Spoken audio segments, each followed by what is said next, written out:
तो जबलपुर अस्पताल में अग्निकांड को लेकर न्यूज 18 ने बड़ा खुलासा किया है। न्यूज 18 ने यहां पर खुलासा करते हुए बताया है कि जो साइड स्पेस भी होता है फायर ब्रिगेड को जाने के लिए, वो साइड स्पेस भी अस्पताल में नहीं था और कई मापदंडों पर अस्पताल खरा नहीं उतरा था।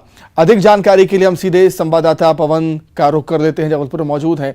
पवन, जो खुलासा न्यूज 18 ने किया है वो चौंकाता है, क्योंकि जो अस्पताल है वो कई मापदंडों पर यहां पर खरा नहीं उतरता है और यही वजह है कि हादसे ऐसे होते हैं और हादसे हो जाते हैं तो तुरंत उनका समाधान या मरीजों को या उनसे निपटारा नहीं हो पाता।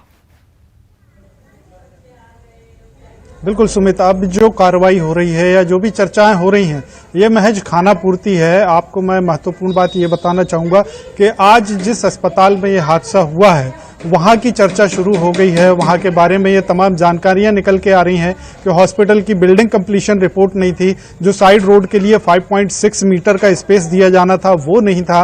अगस्त 2021 में जो कमेटी 6 सदस्यों की बनाई गई थी हॉस्पिटल्स के निरीक्षण करने के लिए, उस समिति ने भी हॉस्पिटल का निरीक्षण करने के बाद में मापदंड पूरे नहीं थे, सारे नियमों का पालन नहीं किया गया था, उसके बाद भी एनओसी दे दी थी। यानी देखा जाए तो ये लापरवाही सिर्फ हॉस्पिटल प्रबंधन की नहीं है बल्कि शासन और प्रशासन की है। जो समितियां गठित की जाती हैं, जो अधिकारियों को नियुक्त किया जाता है हॉस्पिटल्स का सर्वे करने के लिए, वहां की जो कंप्लायंस रिपोर्ट होती है उसकी जांच करने के लिए, उन सभी की ये लापरवाही है। खाना पूर्ति इसीलिए मैं कह रहा हूं क्योंकि हॉस्पिटल के ऊपर तो कार्रवाई कर दी जाएगी, ये तय है कि हॉस्पिटल संचालक और उससे जुड़े हुए तमाम जिम्मेदारों पर कार्यवाही शासन भी करेगा, प्रशासन भी करेगा और संभव है कि हॉस्पिटल के लाइसेंस जिसकी बात की जा रही है कि कंप्लीट नहीं है वो निरस्त कर दिए जाएं। भविष्य में शायद उनके लिए डॉक्टरी करने के लिए ऑप्शन भी ना बचे। लेकिन जिनकी ये लापरवाही है, जिन्होंने इस लापरवाही को बढ़ावा दिया, अस्पताल प्रबंधन को खुली छूट दे दी, शासन के निर्देशों का उल्लंघन करने के लिए अनुमति दे दी,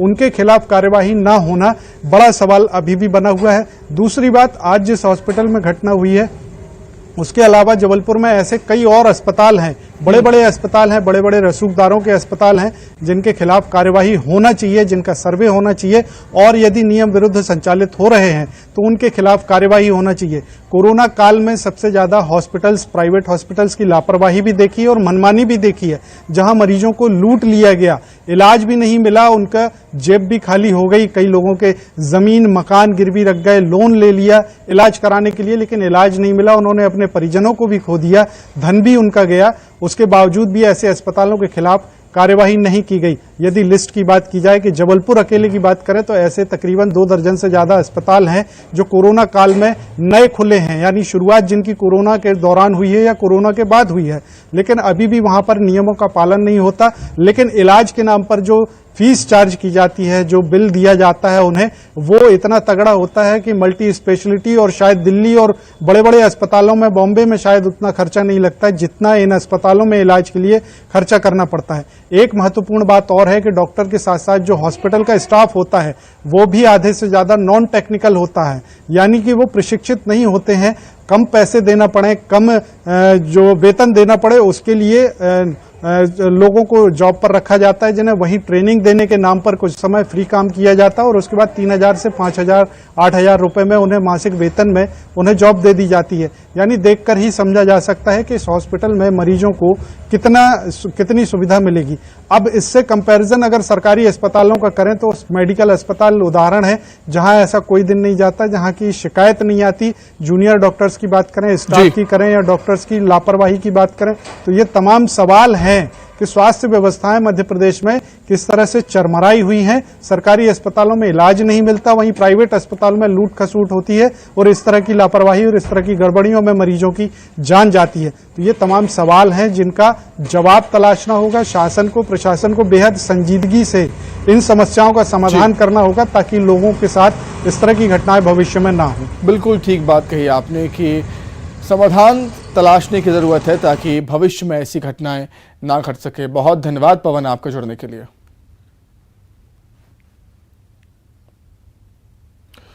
आगे बढ़ेंगे। भोपाल और रायसेन में एनआईए की दबिश को लेकर एक नई बात सामने आई। वहीं हाफिज अनस और जुबैर मंसूरी को एनआईए ने 8 अगस्त को दोबारा पूछताछ के लिए बुलाया है। दोनों से एनआईए एक बार फिर पूछताछ करेगी।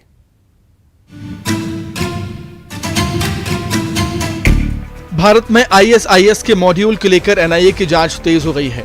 6 राज्यों में NIA की टीम ने 13 जगहों पर छापेमारी की थी। अब जब्त किए गए लैपटॉप और दूसरे संदिग्ध सामानों की जांच की जा रही है। मध्य प्रदेश में भोपाल से हाफिज अनस और जुबैर मंसूरी को NIA ने पकड़ा, लेकिन पूछताछ के बाद छोड़ दिया। हालांकि दोनों के NIA ने 8 अगस्त को फिर से पूछताछ के लिए तलब किया है। पूछताछ के लिए संदिग्ध हाफिज अनस और जुबैर मंसूरी को नोटिस भी दिया गया है। ISI मॉड्यूल को लेके जो जांच की जा रही है उसमें जो 2 युवकों से पूछताछ की गई, पूछताछ के बाद उन्हें छोड़ दिया गया। खुद सूबे के गृह मंत्री नरोत्तम मिश्रा ने ये बताया कि किस तरीके से NIA जांच कर रही है, क्योंकि मध्य प्रदेश का ये मामला नहीं है, सेंट्रल एजेंसी इसमें जांच कर रही। जो अनस है और जो दूसरा जो युवक है सिलवानी का जो रहने वाला है, दोनों से पूछताछ के बाद उन्हें छोड़ दिया गया। लेकिन NIA ने इन्हें दिल्ली जो है 8 तारीख को यहाँ पर बुलाया। हालांकि कई तरीके के सवाल इस पूरे मामले में खड़े हो रहे हैं। हमने अनस के परिवार से बातचीत करने की कोशिश की, लेकिन उन्होंने साफ इनकार कर दिया बातचीत करने से। उधर गृहमंत्री नरोत्तम मिश्रा का कहना है कि NIA की छापेमारी के बाद पुलिस को अलर्ट किया गया है। साथ ही मकान मालिकों को किराएदारों की जानकारी थाने में देने को कहा गया।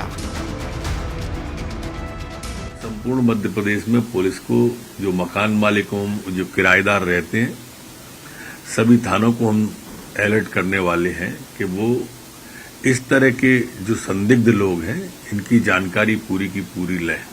और मकान मालिकों से भी अनुरोध करने वाले हैं कि इस तरह के संदिग्ध लोगों को किराए से मकान न दें। अगर कोई है तो संबंधित थाने को जानकारी दें। 3-4 बलेरो आई और बलेरो में से काफ़ी पुलिस अधिकारी जो सिविलियंस थे, सिविल ड्रेस में थे, वो उतरे। और एक जो बलेरो थी उसमें से हाफिज अनस थे, उनके साथ आए थे गाड़ी के अंदर। अच्छा। तो उन्होंने उनको उतारा मैंने देखा कि काफ़ी लोग हैं, गाड़ी आई है, तो वो अनस में को उतार के वो स्कूल में ले गए। उन्होंने ऑफिस का लॉक था, ऑफिस का लॉक खुलवाया और फिर काफ़ी क्राउड इकट्ठा हो रहा था, तो अधिकारियों ने और जो लोकल पुलिस के लोग थे तो उन्होंने सबको हटाया। NIA की दबिश को लेकर अब्बास नगर में लोग सहमे दिखे। वहीं हाफिज अनस की मां ने बेटे को बेकसूर करार दिया। वक्त आने पर परिवार ने अपना पक्ष रखने की बात कही। वहीं अब्बास नगर के लोगों ने NIA की जांच पर सवाल भी उठाए हैं। लड़का तो बिल्कुल सीधा साधा है, इस तरह का कोई मामला अभी तक तो नज़र नहीं आया, क्योंकि स्कूल चल रहा है। उनकी मदर के साथ वो रोज़ मॉर्निंग में मदर को लेके आते हैं और वापस लेके जाते हैं। किसी से कोई बातचीत के रहने वाले एक्चुअली ये सिटी में रहते हैं, बट इन्होंने यहाँ रेंट पे स्कूल लिया हुआ है, वो ब्राइड हाउस वहाँ पर रहते हैं ये। तो अभी इस तरह का मुझे कोई आशंका तो नहीं हुई। पर दूसरी बात ये समझ में नहीं आ रही कि एक सेंटर दिल्ली से एक टीम आती है, 2 लोगों को अरेस्ट करती है, फिर उनसे जांच करती है, उसके बाद उनको छोड़ दिया जाता है। अगर उनके पास एविडेंस नहीं थे तो 2 जो लड़के हैं नौजवान, उनको उठाया जाता है और नेशनल मीडिया के अंदर जिस तरह की बातें चलाई जा रही हैं कि साथ वो संगीत गतिविधियों में लिप्त थे या क्रॉस फंडिंग हो रही थी, तो NIA की टीम बगैर एविडेंस के आधार पर तो किसी को उठा नहीं सकती। कहा यह जा रहा है कि अब तक की जांच में विदेशी फंडिंग के सबूत जांच एजेंसियों को मिले हैं। इस फंड का इस्तेमाल युवाओं का ब्रेन वॉश कर मॉड्यूल से जोड़ने के तौर पर किया जा रहा था। मनोज राठौर, न्यूज़ 18 भोपाल। इंदौर को विकास की नई रफ्तार मिली है। केंद्रीय मंत्री नितिन गडकरी ने मिनी मुंबई को बड़ी सौगात दी। यहां 5 सड़क परियोजनाओं का शिलान्यास, लोकार्पण किया गया। इस मौके पर CM शिवराज भी मौजूद रहे।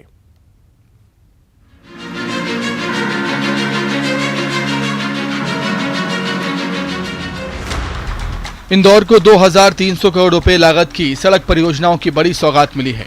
केंद्रीय सड़क परिवहन और राजमार्ग मंत्री नितिन गडकरी और CM शिवराज ने ब्रिलियंट कन्वेंशन सेंटर में सिंगल क्लिक के जरिए शिलान्यास और लोकार्पण किया।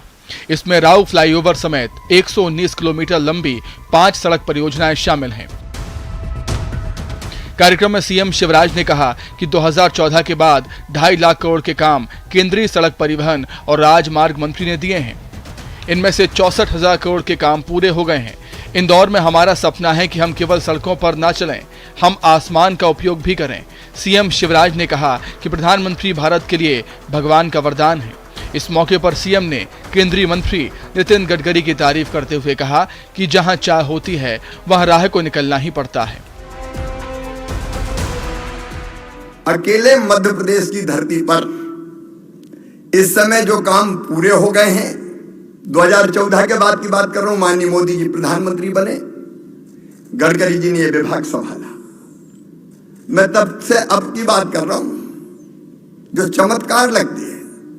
सचमुच में नरेंद्र मोदी जी भारत के लिए भगवान का वरदान है। एक वैभवशाली, गौरवशाली, संपन्न, समृद्ध और शक्तिशाली भारत का निर्माण हो रहा है। ये अजीब मंत्री है, अद्भुत मंत्री है। ये बात सही कि हम कहते हैं 5,000 करोड़ का दे दो, वो कहते 10,000 करोड़ का ले लो। ये सच है, मैं झूठ नहीं कह रहा। ये हम चमत्कार सा देख रहे हैं। अब मैं भी मुख्यमंत्री हूं, जब पूरी फेरिस्त आती है तो फिर बजट कैसे, क्या, कहां से करें, 17 चीजें सोचनी पड़ती है। लेकिन नितिन जी, ये आपने सिद्ध कर दिया, जहां चाह होती है वहां राह को निकलना ही पड़ता है। इंदौर में हमारा सपना है कि हम केवल सड़कों पर ना चलें, हम आसमान का उपयोग भी चलने के लिए कर रहे हैं। आने वाले 10 साल में इंदौर बेंगलोर और हैदराबाद को पीछे छोड़ेगा।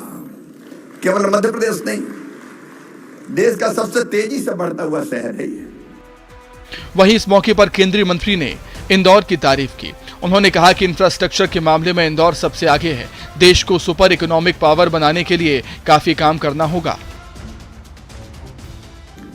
और राजनीति में काम करने का मकसद यही है कि हमारे इस मातृभूमि को, हमारे देश को भय, भूख, आतंक और भ्रष्टाचार से मुक्त करके सुखी, समृद्ध, संपन्न, ऐसे विकसनशील वर्ल्ड की सबसे top most super economic power को, इस देश को बनाने के लिए हमको काम करना है। कभी कभी मुझे इस बात का संकोच होता है कि इतने बड़े बड़े शब्दों में जब आप आभार व्यक्त करते हैं, धन्यवाद देते हैं, तो लगता है मैं अपने तरफ से क्या दे रहा हूं, आपका ही आपको दे रहा हूं। आखिर मेरे पास का कुछ नहीं है। इंदौर ही नहीं, मध्य प्रदेश ही नहीं, संपूर्ण हिंदुस्तान इंफ्रास्ट्रक्चर में, वाटर, पावर, ट्रांसपोर्ट, कम्युनिकेशन में दुनिया की नंबर 1 की डेस्टिनेशन बननी चाहिए। यही तो हमारा विचार है और उसी लिए हम काम कर रहे हैं। ब्रिलियंट कन्वेंशन सेंटर में आयोजित इस कार्यक्रम में मंत्री तुलसीराम सिलावट, गोपाल भार्गव और उषा ठाकुर समेत कई बड़े नेता और अधिकारी मौजूद रहे। अरुण त्रिवेदी, न्यूज़ 18 इंदौर।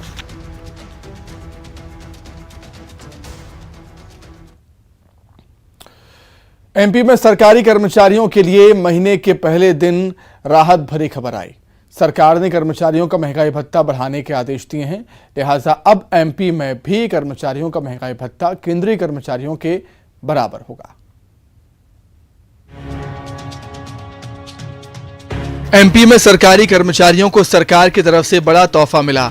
सरकार ने कर्मचारियों का महंगाई भत्ता 3% बढ़ाने का ऐलान किया है, जिसके बाद अब सरकारी कर्मचारियों का महंगाई भत्ता 31% से बढ़कर 34% हो गया है, जिसके बाद अब केंद्रीय कर्मचारियों के बराबर एमपी में सरकारी कर्मचारियों को महंगाई भत्ता मिलेगा। इससे सरकार पर करीब 625 करोड़ रुपए का अतिरिक्त भार पड़ेगा। बढ़ा हुआ महंगाई भत्ता 1 अगस्त 2022 से लागू होगा। इसकी जानकारी खुद सीएम शिवराज ने दी है। अगस्त माह के वेतन जिसका भुगतान सितंबर में होगा, उससे हम लागू कर रहे हैं। शासन के ऊपर लगभग 625 करोड़ रुपए का अतिरिक्त वित्तीय भार आएगा। दुर्ग से बड़ी खबर है। नर्सिंग कॉलेज की 60 छात्राएं फूड पॉइजनिंग की शिकार हुई। एक छात्रा की मौत हो गई है, जबकि 46 की हालत गंभीर बनी हुई है। तो दुर्ग से इस वक्त की बड़ी खबर, नर्सिंग कॉलेज की 60 छात्राएं फूड पॉइजनिंग का शिकार हो गई हैं और एक छात्रा की मौत की खबर भी है। 46 की हालत गंभीर है। सभी को हॉस्पिटल में एडमिट किया गया है उपचार के लिए। तो दुर्ग से इस वक्त की बड़ी खबर आपको बता रहे हैं। नर्सिंग कॉलेज की 60 छात्राएं फूड पॉइजनिंग का शिकार हुई। एक साथ बड़ी संख्या में छात्राएं फूड पॉइजनिंग का शिकार हुई हैं। एक छात्रा की मौत भी हो गई है, जबकि 46 की हालत गंभीर बनी हुई है और सभी को उपचार के लिए हॉस्पिटल में एडमिट किया गया, जहां पर सभी का इलाज चल रहा है। तो दुर्ग से इस वक्त की बड़ी खबर, नर्सिंग कॉलेज की छात्राएं बड़ी संख्या में फूड पॉइजनिंग का शिकार हो गईं। 60 छात्राएं फूड पॉइजनिंग का शिकार हुई हैं, जिनमें से एक छात्रा की मौत हो गई है और 40 की हालत गंभीर है। सभी को हॉस्पिटल में एडमिट किया गया है उपचार के लिए, जहां पर इलाज जारी है।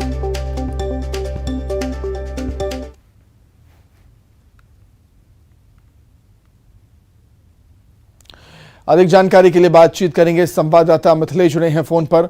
मिथिलेश, क्या कुछ और जानकारी आपके पास? भिलाई में ये रस्तोई की कॉलेज है जहां पर करीब 4 दिन पूर्व जो है 60 जो छात्राएं हैं वो फूड पॉइजनिंग की शिकार हुई थी।